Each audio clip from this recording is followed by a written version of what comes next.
¿Qué tal? Y bienvenidos una vez más a un episodio más de este su cotorro. Gracias por acompañarme en una travesía larga, tediosa y hasta cierto punto repetitiva. En este caso siento que ya llevamos rato en este pasaje. Vamos a ver de nuevo a nuestro amigo Abraham y vamos a ver de nuevo Génesis 22.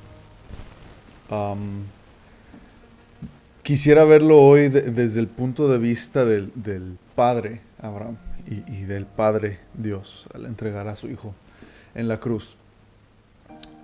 Y yo no lo planeé así, pero estando muy cercana a las fechas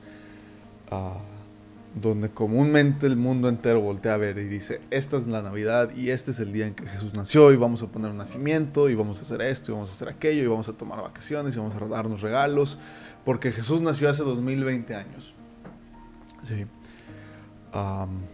Creo que al menos yo en estas fechas nunca volteo a ver lo que había detrás de. Tal vez en Semana Santa sí, tal vez por ahí de marzo, abril, cuando recordamos el sufrimiento de Cristo, sí volteamos a ver esto, o al menos yo lo hacía.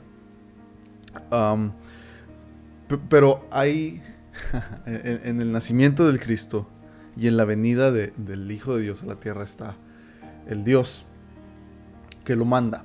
Y sin querer entrar a mucho detalle profundamente teológico al respecto, sí quisiera tomar los minutos del día de hoy para dar lectura y reflexionar un poco sobre lo que eso significó. Voy a leer Isaías 53, 3 en adelante. Dice, hay 4 versículos que quisiera resaltar de este increíble capítulo. Dice el 3: despreciado y desechado entre los hombres, hablando del Cristo, varón de dolores, experimentado en quebranto, y como que escondimos de él el rostro, fue menospreciado y no lo estimamos. Ciertamente él llevó nuestras enfermedades y sufrió nuestros dolores, y nosotros le tuvimos por azotado, por herido de Dios y abatido. ¿Sí? Mas el herido fue por nuestras rebeliones, molido por nuestros pecados, el castigo de nuestra paz fue sobre él, y por su llaga fuimos nosotros curados. Todos nosotros nos descarriamos como ovejas, cada cual se apartó por su camino, mas Jehová cargó en él el pecado de todos nosotros. Versículo 10, con todo eso Jehová quiso quebrantarlo. ¿Sí? Jehová quiso quebrantarlo, sujetándole a padecimiento. ¿Sí? Cuando haya puesto su vida en expiación por el pecado, verá linaje, vivirá por largos días, y la voluntad de Jehová será en su mano prosperada. Esto es Isaías 53, del 3 al 10, saltándome algunos versículos. 3 frases que resaltan. Versículo 3, 4, ciertamente él llevó nuestras enfermedades, bla bla bla, y dice: y nosotros ¿quiénes? La humanidad. ¿Sí? Nosotros le tuvimos por herido de Dios y abatido. ¿Sí? Versículo 6, mas Jehová cargó en él el pecado de todos nosotros. ¿Sí? Un hombre, un hijo de Dios que es herido de Dios. ¿Sí? Un hombre que es hijo de Dios, que dice: Jehová cargó en él, no nosotros. ¿Sí? No la humanidad dice: carga mis errores, carga mis pecados, carga tú mi cruz, muere tú por mí. ¿Sí? Jehová, Dios. Versículo 10, lo acabamos de leer. ¿Sí? Dice: con todo eso Jehová quiso quebrantarlo. Jehová quiso. Dios así lo decidió, así fue su voluntad, así quiso. Dice al final de ese versículo, dice: él, ¿sí?, después de todo eso, verá, ¿sí?, la voluntad de Jehová. ¿Sí? Verá linaje, vivirá por largos días, y la voluntad de Jehová será en su mano prosperada. Vamos a Génesis 22.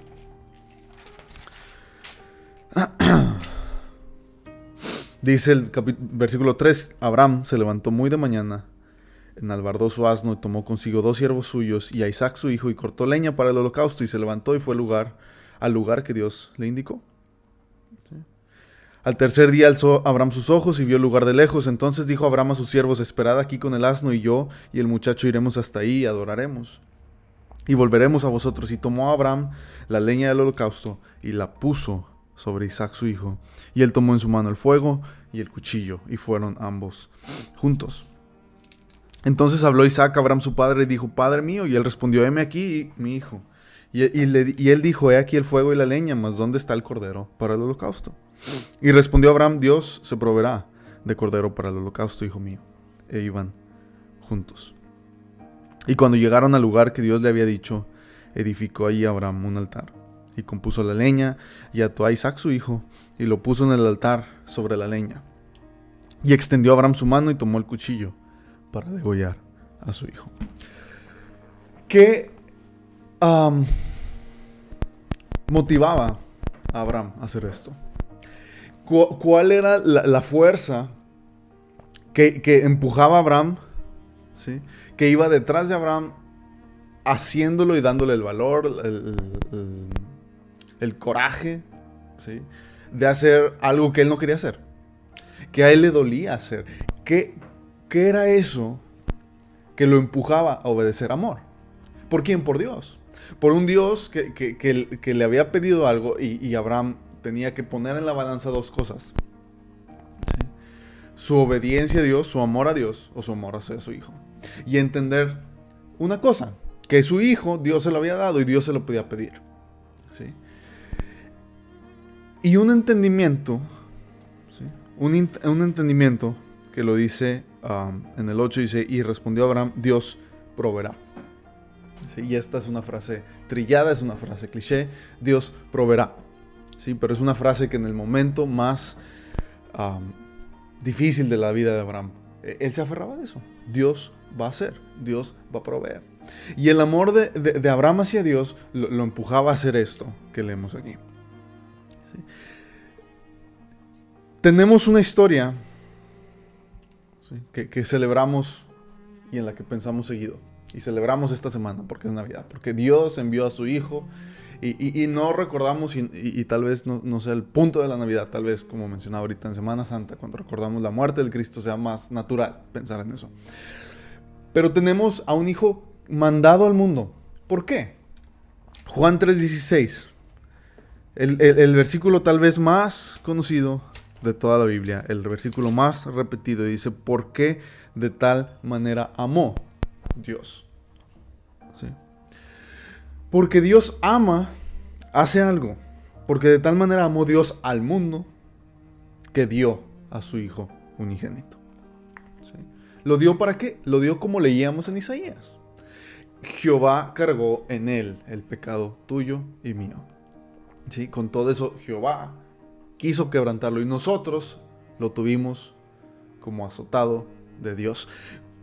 Cuando leemos la historia de la Navidad, cuando pensamos en la historia del Cristo colgado de la cruz, por muchos años a mí no me entraba en la cabeza que era Dios quien había hecho esto. Que era Dios quien había tomado a su hijo y lo había mandado a morir.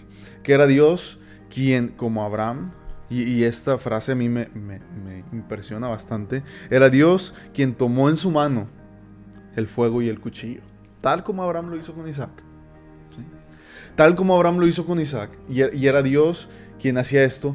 ¿Por qué? ¿Por qué lo hacía Dios? Porque era un Dios cruel que estaba enojado con su hijo, que lo quería matar. ¿Por qué? ¿Por qué iba a hacer esto? Y yo no soy papá, yo no tengo hijos. Pero dicen por ahí, ¿sí? Quien pierde a su mujer es un viudo, quien pierde a su papá es un huérfano, pero quien pierde a su hijo no hay nombre para eso. No hay manera de describir eso. Y me imagino y pienso en el dolor de Abraham al tomar a su hijo y al sujetarlo y al cargar en él todo lo que estaba cargando para matarlo. Y pienso en Dios Padre mandando a su hijo a morir por el mundo, cargando en él tu pecado y mi pecado. ¿Sí? ¿Qué motivaba a Dios? Lo acabo de leer. Porque de tal manera amó Dios al mundo. Y cuando Dios vio al mundo perdido y a su Hijo, Dios dijo, vale la pena. Ese mundo vale la pena sin que mi Hijo muera por él. Voy a leer un versículo de Romanos 8. Y en Romanos es un pasaje bien interesante, bien lleno de aliento, de ánimo, es como, échale ganas. Bastante más profundo que un échale ganas, pero más o menos eso es. ¿Sí? Y está hablándonos de nuestra seguridad en Dios, en Cristo. Y dice esto de Dios. El 32 dice, Él, ¿sí? El que no escatimó ni a su propio Hijo. Ese Dios que te amó tanto, que te deseó tanto, que quiso hacer todo lo que podía hacer por ti. Dice, el que ni a su propio Hijo escatimó. ¿Sí? Como Abraham. Amó tanto a Dios que ni a su propio Hijo escatimó. Ni a su propio Hijo le dijo, no, Dios, este no. ¿Sí? Cuando Dios te vio a ti y a mí, dijo, no, mi hijo, va, juega también. ¿Sí? El que no escatimó ni a su propio Hijo, sino que lo entregó por todos nosotros. ¿Sí? Dios te vio a ti y a mí y vio a su Hijo y dijo, mi Hijo vale la pena el precio por ellos. El que no escatimó ni a su propio Hijo, sino que lo entregó por todos nosotros, ¿cómo no nos dará con él todas las cosas? Pregunta el escritor de Romanos, Pablo. ¿Sí? ¿Cómo no nos va a dar todo lo demás? ¿Por qué están dudando? ¿Por qué se están distrayendo? ¿Por qué están pensando en otras cosas? ¿Sí? Si ahí está Dios que te amó tanto, ¿sí? Que ni su propio Hijo fue off limits por ti y por mí. ¿Qué idea tan triste, tan difícil, y la quiero hacer tantito más triste? Vamos al Evangelio de Lucas, donde tenemos al unigénito Hijo de Dios colgado de una cruz. Así como teníamos al unigénito Hijo de Abraham cargando la leña para el holocausto. ¿Sí? Y preguntando, papá, pues aquí la leña, ¿dónde está el cordero para el holocausto? ¿Sí? Y dice Lucas 23:46. Dice que Entonces Jesús, clamando a gran voz, dijo, ¿qué dijo? Padre, en tus manos encomiendo mi espíritu. Hay una imagen y hay todo un relato del Cristo en el Getsemaní, diciendo, Padre mío, si es posible que esto no me pase, por favor que no me pase, pero que sea tu voluntad y no la mía. Está la imagen del Cristo clamando al cielo, Elí, Elí, lama sabactani, Dios mío, ¿por qué me has desamparado? ¿Sí? Yo soy ese cordero para el holocausto que Dios va a proveer. ¿Quién me salva a mí? ¿Sí? Y dice la historia, no me acuerdo si lo dice Lucas o lo dice Mateo, pero que la gente que estaba ahí abajo de la cruz viendo este espectáculo, y esa frase a mí me llena de risa, de no sé cómo explicarlo, veían al Cristo. ¿Sí? Y dicen, míralo, le está hablando Elías. Míralo. Si fuera cierto que es hijo de Dios, se bajaría de la cruz. Que se baje de la cruz y creemos en él. Y no entendían que el bajarse de la cruz, más bien el estar en esa cruz, era la razón por la que venía. Y el bajarse de la cruz rompía con la voluntad de Dios. ¿Sí? Leíamos en Isaías al principio, verá la voluntad de Dios en su mano prosperada. Me estoy saltando unas palabras, pero eso dice el versículo 10. ¿Sí? Verá esto, verá aquello, y será la voluntad de Dios en su mano prosperada. Y le decían, mira, a otro salvó, a sí mismo no se puede salvar, precisamente porque el Cristo que venía a salvarte a ti y a mí no se podía salvar a sí mismo, o no nos podía salvar a nosotros, era uno u otro. Y así como Dios no escatimó a su propio Hijo, el Cristo y el Hijo de Dios, ¿sí? No escatimó su propia vida por ti y por mí. ¿Sí? Versículo 46, lo acabo de leer, dice, Jesús clamando a gran voz, lo último que hacía, ¿sí?, era gritar y decir, Padre mío, En tus manos encomiendo mi espíritu. Y a veces me pregunto qué había del otro lado.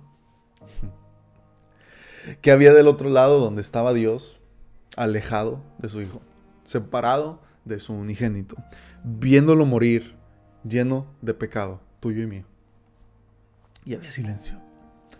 Y había silencio y había una barrera entre ellos. ¿Sí? Una barrera que hacía que el Cristo dijera: Dios mío, ¿por qué me has desamparado? ¿Por qué ya no estás ahí? ¿Sí? Tú y yo nunca podemos decir eso. Tú y yo nunca podemos decir: Dios nos abandonó por completo. No, Dios nunca me escuchó. Tal vez así se siente, pero no es cierto. ¿Sí? Isaac no podía decir eso. Casi lo dice. Tal vez pudiera Isaac pensar: mi papá sí me iba a matar. Si no venía Dios, pues mi papá sí me mataba. Y sí, así era cierto. La única persona que puede jactarse, reclamar completa separación de Dios es su propio Hijo. ¿Por qué lo hizo?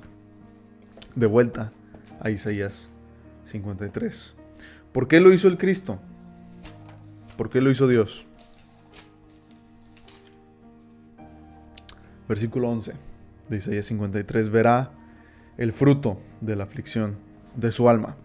¿Sí? Dice: con todo esto, desde el 10, Jehová quiso esto, quiso quebrantarlo, quiso hacer todo esto que hemos venido leyendo.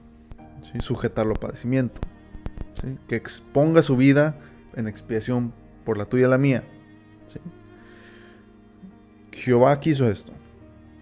Y el Cristo, ¿sí? Cuando haya hecho esas cosas, verá linaje, vivirá por largos días, la voluntad de Jehová será en su mano prosperada, y verá el fruto de la aflicción de su alma. ¿Sí? Verá el Cristo el fruto de todo esto que pasó. De la separación de su padre, de la muerte de su padre, del dolor, de todo lo que pasó. Verá el fruto de la aflicción de su alma y quedará satisfecho. ¿Cuál es el fruto de la aflicción de su alma? Todo aquel que cree en Él. Todo aquel que se sujeta a esa muerte y vive a través de ella. Ese es el fruto de la aflicción de su alma. Y dice que el Cristo quedará satisfecho. Génesis 22. Entonces el ángel, versículo 11, el ángel de Jehová le dio voces del cielo y le dijo: Abraham, Abraham, y él respondió: heme aquí. Y dijo: no extiendas tu mano sobre el muchacho ni le hagas nada, porque ya conozco que temes a Dios, por cuanto no me rehusaste tu hijo, tu único. ¿Sí? Fíjate lo que dice el ángel, dice: ya conozco que temes a Dios porque no me rehusaste a tu hijo. ¿Sí? Ya conozco que amas a Dios, que temes a Dios, ya conozco que vas a obedecer a Dios. ¿Sí? Porque no me rehusaste a tu hijo. ¿Qué podemos nosotros decir de Dios? Dios, ¿cómo sé que me amas? Dios, ¿cómo sé que me quieres? Porque no me rehusaste a tu hijo, tu único hijo. No lo rehusaste por alcanzarme a mí. ¿Sí? Y a veces decimos: es que Dios no está ahí, Dios no me escucha, Dios no nos quiere. Si Dios estuviera ahí, no permitiría esto en mi vida. Al que no escatimó a su propio hijo, ¿cómo le vas a reclamar eso? ¿Sí? Por cuanto no me rehusaste tu hijo, tu único, sé que me amas. ¿Sí?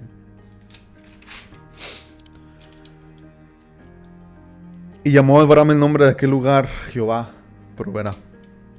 Por tanto se dice hoy: en el monte de Jehová será provisto. Y en el monte de Jehová fue provisto. Y leímos eso en Lucas 23. Y volteamos a ver eso al leer la vida de Abraham. Y volteamos a ver ese monte que proveyó Dios, ese cordero que proveyó Dios, ese hijo único que proveyó Dios por ti y por mí, porque de tal manera amó Dios al mundo que dio a su hijo unigénito. ¿Qué hacemos tú y yo en respuesta a eso? ¿Sí? ¿Cómo podemos tú y yo corresponder ese amor? ¿Qué se supone que hacemos? Las religiones inventan un montón de reglas. Es que hay que hacer esto, esto y esto y esto y esto y esto. Hay que hacer aquello, hay que hacer fulanita, perenganita cosa. ¿Sí? Nosotros mismos nos hacemos ideas. Es que de seguro si hago esto, Dios se pone contento conmigo. No. Hay que amar a Dios. ¿Sí? Tal como Abraham amó a Dios y temió a Dios. Hay que amar a Dios. ¿Cómo podemos amar a Dios? ¿Sí? Creo que la mera capacidad de amar, creo que la mera habilidad de hacerlo lo dice Juan. ¿Sí? Nosotros amamos porque Él nos amó. Primero, mientras volteamos a ver esta semana que comienza y volteamos tal vez a detener nuestra vida de un año diferente, difícil para muchos, y volteamos a ver la Navidad y volteamos a ver el Cristo que vino y tal vez vemos el bebé en el pesebre. Recordemos que el bebé en el pesebre creció. ¿Sí? No se quedó bebé en el pesebre, creció y creció y así como Isaac creció. Y su padre cargó la leña sobre él y subió a un monte a matarlo. Así ese bebé en el pesebre creció. ¿Sí?